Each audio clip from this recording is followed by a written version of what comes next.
তাহলে আমরা একটা কি কবিতা শিখবো। হ্যাঁ, তোমরা বইটা বাই করো তো,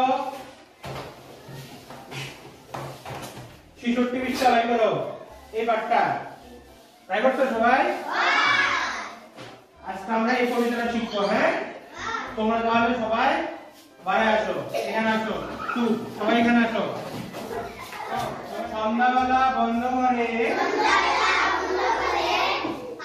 বিন্দু মাছি ঘুমে, নাক ডাকে তার ঘরর ঘরর, শরীর ভাসে ঘামে, ইঁদুর বেটা ভীষণ ঠেকা, ধান্দা ভালো নয়, ধুলো বেড়াল বড় কাজী, তাকেই যত ভয়, বিন্দু মাছির চালের বস্তায় ঢুকলো ইঁদুর গিয়ে, বেড়াল ছিল পাহাড়াতে হাতি লাঠি নিয়ে, যেই না ইঁদুর মুখ দিয়েছে বেড়াল দিল বাড়ি, বিন্দু মাছির মুখে পড়লো পচা ঢোলে হাড়ি। তাহলে কি এইখানে কি এই কবিতাটা কি খুব সুন্দর না? হ্যাঁ, তাহলে কি কি জোর লিখতে হইছে দেখো তো। বিড়াল, তারপরে ইঁদুর। তাহলে এরকম কি বিড়াল ইঁদুর কি ঘরে থাকে না? বেশিরভাগ কি বন জঙ্গলে কম দেখা যায়, তাই না? এটা কি ঘরোয়া জীবজন্তু, তাই না? তাহলে কয়েকটা ঘরোয়া জীবজন্তুর আরো নাম বলুন তো, যেগুলো ঘরে থাকে। কি কি? বিড়াল, তারপরে ইঁদুর, তারপরে কুকুর, তারপরে ছাগল, তারপরে গরু। এইসব জীবজন্তু কি? হাঁস, মুরগি, এইসব জীবজন্তু কি আমরা ঘরে পাই, তাই না? ঘরে থাকে। বন জঙ্গলের থেকে কি আমরা ঘরে দেখতে পারি। তার জন্য কি এই দুইটা ঘরোয়া জন্তু এই কবিতাটাতে দেখো।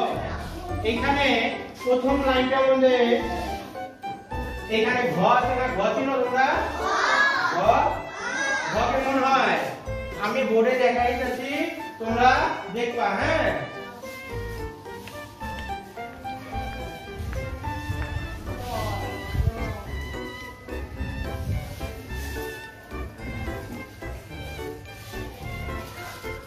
এটা কি? ঘ। তোমরা সবাই চিনো ঘ? তাহলে ঘ দিয়ে কি কি হয় আমরা এখানে দেখবো না। ঘ দিয়ে কি কি হয়? ঘর, তারপরে ঘর, তারপরে কি ঘড়ি, তারপরে কি ঘন্টা, তাই না? আমার ঘর থেকে আরো অনেক জিনিস হয় এখানে। তার মধ্যে কি 4টা জিনিস আমরা দেখতে পারতেছি, তাই না?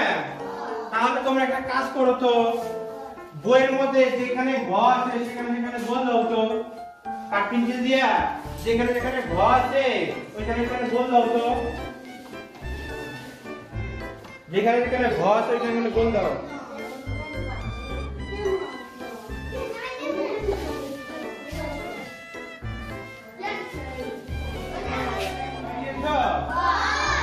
এখন তাহলে আমরা এই পাঠটির উপরে ভিত্তি করে কি কার্যপত্রটা করব, তাই না?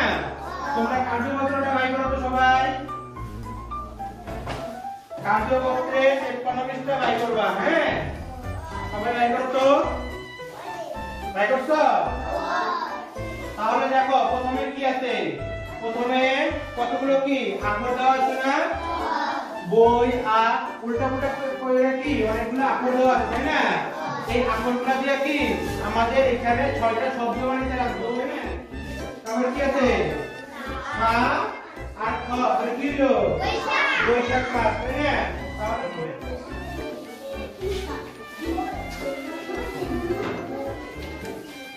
বৈশাখ।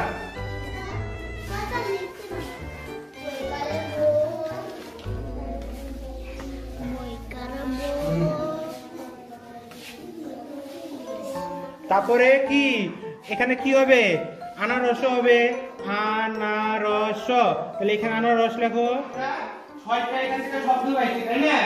6টা শব্দ আমরা এখন বানান করব তো। হ্যাঁ, আমার সাথে বলো। নি র নি তারপরে ই ট ই আনারস তারপরে কি বৈশাখ বই আমরা যে এই কবিতাটা পড়লাম এখান থেকে তোমাদের আমি দুইটা প্রশ্ন ধরি লিখিত কে পারো হ্যাঁ এখন তোমরা বলো তো বিন্দু মাসি কখন ঘুমাইতেছিল সকালে দুপুরে না সন্ধ্যাবেলায় সন্ধ্যাবেলায় আর বিন্দু মাসি ঘরের সামনে কে পাহারা দিতেছিল বিড়াল আর চালের বস্তায় কে ঢুকছিল